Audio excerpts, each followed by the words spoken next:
Salve, meus queridos irmãos, que a paz e o amor de Jesus Cristo esteja com todos nós. Bom dia a todos. Hoje, 1º de setembro, daqui a pouco já é Natal de novo, né? Então, que Deus nos abençoe a todos nesse banquete de amor e de luz, né? Vamos a mais um evangelho na graça de Jesus. Não procurem os pagãos.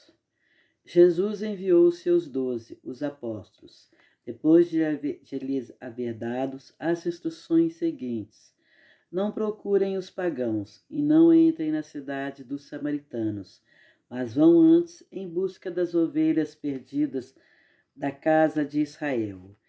E nos lugares onde forem, preguem dizendo que o reino dos céus está próximo. São Mateus. Em muitas circunstâncias, Jesus prova que sua visão não está circunscrita ao povo judeu, mas abrange toda a humanidade. Se, portanto, diz a seus apóstolos que não procurem os pagãos, não é que desdenhem a conversão deles, é que não seria nada caridoso, mas porque os judeus que acreditavam na unidade de Deus e esperavam o Messias estavam preparados pela lei de Moisés e pelos profetas a receber a palavra. Uma vez que entre os pagãos faltava mesmo até a base, tudo estava por fazer, e os apóstolos não estavam ainda bastante esclarecidos para uma tarefa tão pesada. Foi por isso que eles disse: vão em busca das ovelhas perdidas de Israel. Isto é, vão semear em terreno já lavrado. Sabia muito bem que a conversão dos pagãos viria com o tempo. Com efeito, mais tarde, foi no próprio centro do paganismo que os apóstolos foram plantar a cruz. Essas palavras podem aplicar-se aos adeptos, aos propagadores do espiritismo. Os incrédulos sistemáticos, os zombadores, obstinados, os adversários interessados são para eles o que eram os pagãos para os apóstolos.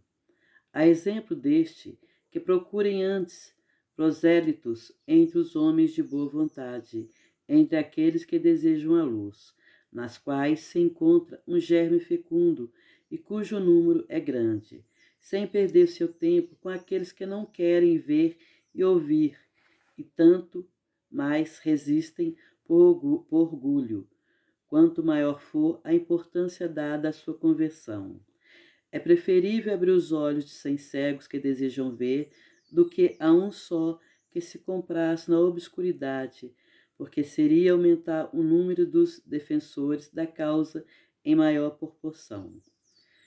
Deixar os outros tranquilos não é indiferença, mas geral e ouvirem a mesma coisa incessantemente repetida em torno deles. Então julgarão oportuno aceitar as ideias voluntariamente, e por si, e não sob pressão de um indivíduo.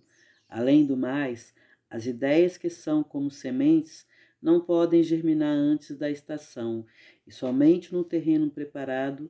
Por essa razão que é melhor esperar o tempo propício e se cultivar primeiro as que germinem, com receio de fazer abortar as outras ao forçar o seu cultivo.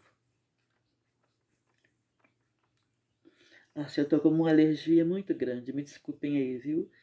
Eu tô com uma alergia que não tá brincadeira. Então vamos lá, meus irmãos, desculpem aí. Na época de Jesus, em consequência das ideias restritas e materiais de então, tudo estava circunscrito à localização.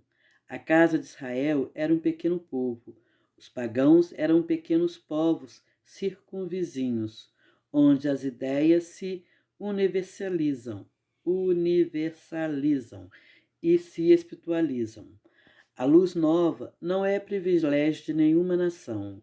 Para ela, não existem mais barreiras. Tem seu lar em todas as partes, em todos os homens são irmãos. Mas também os pagãos não são mais um povo, são uma opinião que se encontra em toda parte e da qual A verdade triunfa aos poucos, como o cristianismo triunfou sobre o paganismo. Não é mais com armas que os combatemos, mas com o poder das ideias. Então, os pagãos. Então, meus irmãos. Então, os pagãos.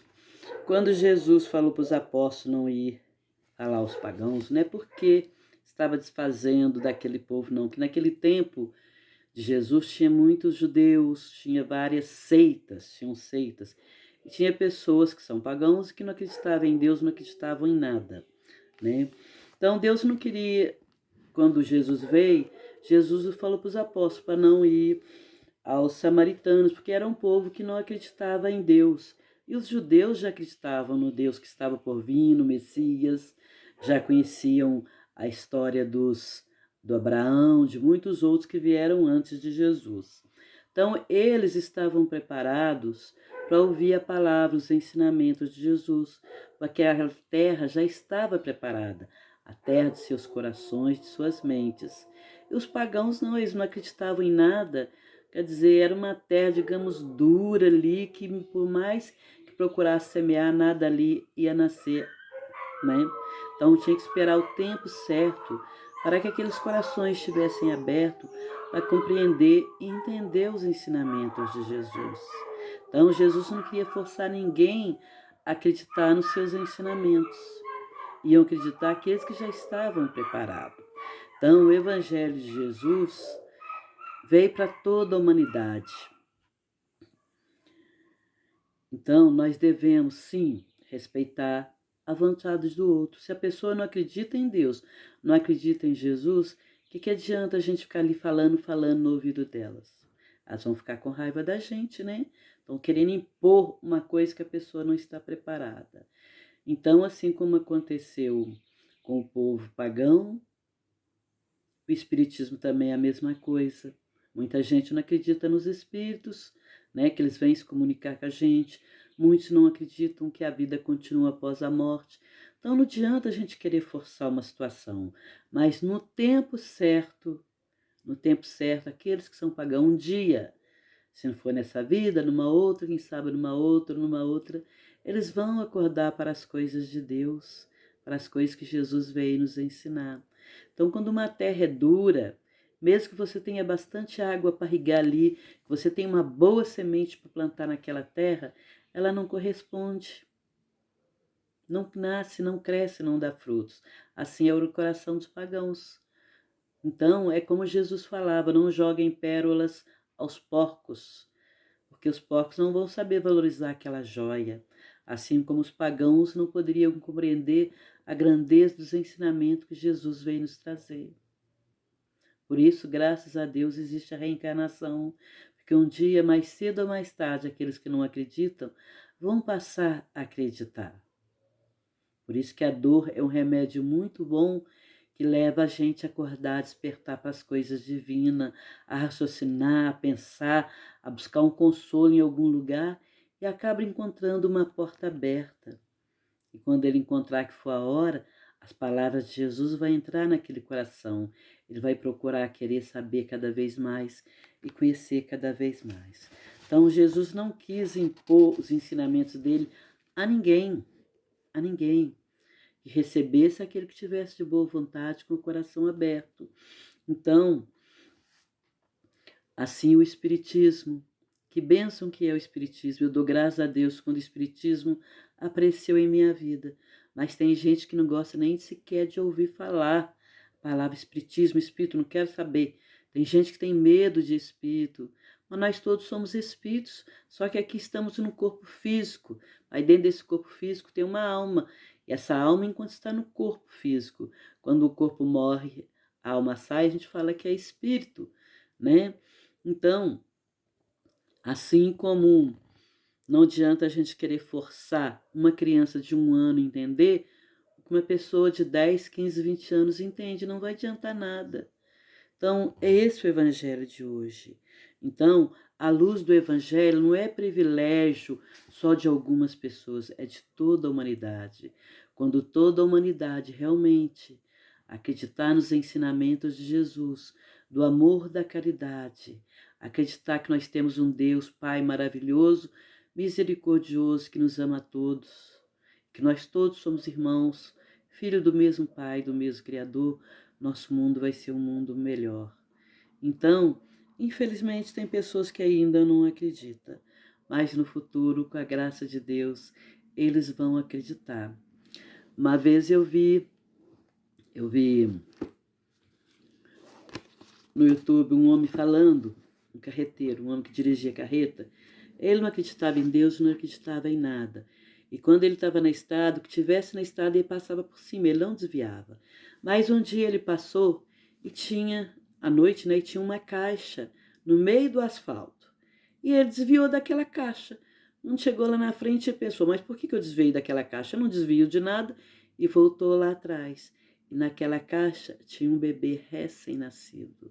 Aí ele acordou, ele pensou que existia uma força maior. E essa força maior é Deus. Então ele passou a acreditar em Deus, a acreditar em Jesus. Porque fosse cachorro, fosse o que fosse, ele não respeitava, ele passava por cima. Então aquele momento, aquela criança ali, naquele bebê, naquela caixa, foi um despertar para ele, para acreditar que existe um Deus, que existe uma força maior que guia as nossas vidas. E um dia todos nós chegaremos a Deus. Então aquele que confia em Deus, confia em Jesus, ele procura ser mais forte, mais equilibrado, mais força para livrar das tentações, a enfrentar as dificuldades da vida com fé e com esperança, porque ele sabe que existe um Deus, que existe um Jesus que nos ama muito. Então, meus queridos irmãos, é esse evangelho de hoje, que possamos refletir sobre esses ensinamentos. Em nome de Jesus. Senhor Deus de infinito amor e misericórdia, que a vossa luz e a vossa bênção chegue a todos os corações no mundo inteiro, encarnado e desencarnado, que a vossa paz e a vossa luz possa nascer e crescer em cada coração, para que o nosso mundo seja um mundo melhor de paz e de luz, quando todos nossos irmãos despertarmos para as coisas divinas, pela grandeza do Senhor nosso Deus, pela grandeza de Jesus que tanto nos ama. Obrigado, Jesus. Abençoe a todos aqueles que estão me ouvindo. Que a vossa bênção e a vossa luz fortaleça seus corações e as suas mentes, ilumine os seus lares, seus familiares. Que assim seja. Obrigado, Jesus. Que assim seja. Fiquem na paz de Deus. Amém. Amém, Jesus.